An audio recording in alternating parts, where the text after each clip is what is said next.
14:21. Go out quickly into the streets and lanes of the city and bring in here the poor and the maimed and the lame and the blind. We've now looked at the invitation given to follow Jesus and the excuses made by those who reject it. This week, we look at those who are despised and rejected by the standards of those in the world and the church, but are accepted and embraced by Jesus and our Heavenly Father.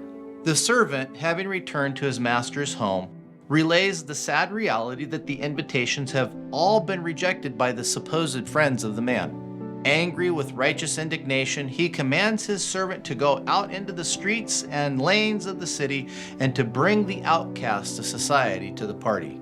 The servant tells his master that this is already done, yet there is still ample room for more guests to be invited. The command is issued: go out into the highways and hedges and compel them to come in, that my house may be filled.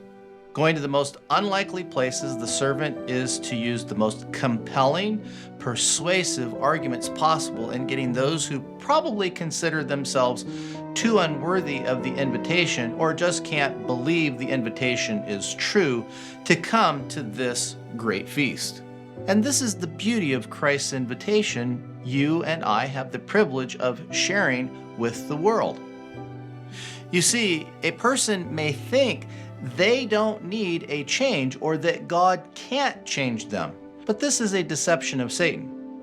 We are to use compelling evidence to show these people how much they are loved by their Heavenly Father, to let them know they are invited and welcomed, even if they feel it is an impossible dream. Then, in accepting the invitation, they will find out how much they mean to God as He restores the broken relationship. Next week, we will conclude in looking at those who rejected the invitation. Until then, Maranatha.